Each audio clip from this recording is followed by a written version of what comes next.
मुख्यमंत्री विद्यालय सुरक्षा कार्यक्रम के तहत यह महीना का तीसरा शनिवार है और आज का विषय है बिजली के आघात, उससे होने वाले परेशानी और जल जमाव के बारे में जानकारी हम लोग प्राप्त करेंगे।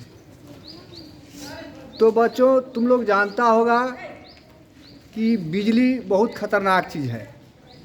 इसका एक प्रतीक चिन्ह होता है। कैसे हम लोग जानेंगे कि यहाँ बिजली का खतरा हो सकता है? तो तुम लोग कहीं भी जाओगे, बड़े बड़े शहर में, बाज़ार में, तो तुम लोग देखेगा कि हर जगह एक साइन लगा हुआ है, प्रतीक चिन्ह है।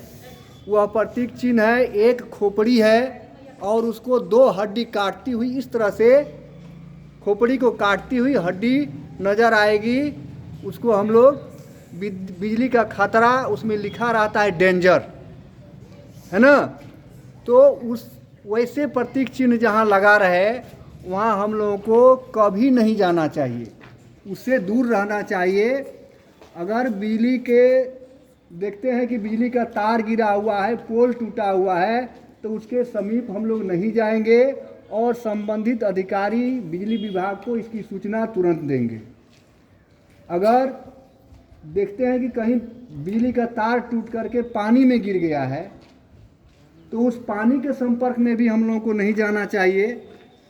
वहाँ जाने से पानी को स्पर्श करेंगे तो हमें भी बिजली का झटका लग जाएगा, ठीक है।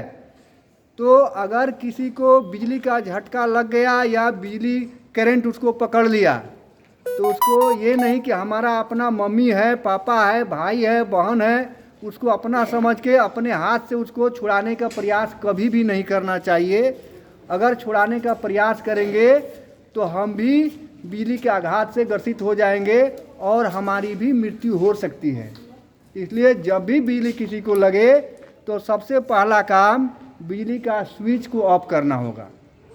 बिजली के स्विच को ऑफ कर देंगे, इसके बाद सूखी हुई छड़ी से उसको तार को हटाने का प्रयास करेंगे और जिस व्यक्ति को करंट लग गया उसको सूखी हुई काठ पर, चौकी पर उसको लेटाएंगे और उसको जो है उसके कृत्रिम श्वास का उपाय करेंगे। अगर श्वास उसकी धीमी गति हो गई है तो कृत्रिम श्वास जो है मुंह से दूसरा आदमी उसको श्वास दे करके फिलहाल उसको श्वास लाएगा शरीर में। इसके बाद प्राथमिक चिकित्सा केंद्र उसको ले जाएंगे, है ना। तो इस प्रकार से अगर हम बिजली के प्रभाव को समझ लेंगे, उसके साइन को समझ लेंगे, तो उसके खतरा से हम लोग बच सकते हैं।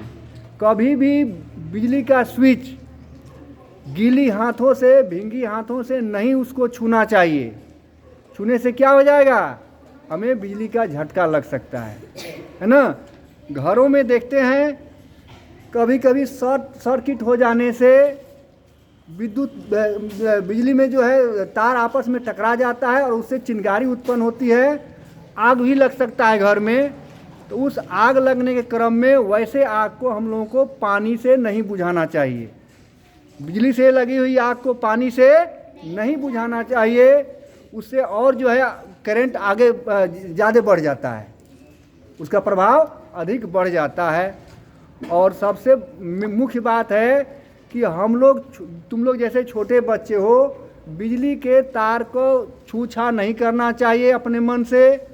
कहीं तार लीक हो वहाँ नहीं छूना चाहिए और ज़रूरत पड़ने पर ही हम लोग बिजली के स्विच को ऑफ या ऑन कर सकते हैं। और बिजली के आघात से बचने का सबसे प्रमुख तरीका है कि जब भी हम कहीं बिजली का तार छूते हैं या स्विच छूते हैं तो पैर में ये लकड़ी का खड़ाऊं हो या चप्पल जूता पहन करके ही छुएंगे। इससे क्या होगा? हम लोगों को बिजली का झटका लगने की कम संभावना रहती है। अगर लगती भी है तो उसका प्रभाव बहुत कम रहता है। बरसात के दिनों में प्रायः देखा जाता है कि बिजली वर्षा के दिन में ये तार भींगा हुआ होता है, पोल भींगा हुआ होता है। तो जो पोल भींगा हुआ है वर्षा के दिन में या अर्थिंग है, उसके समीप नहीं जाना चाहिए।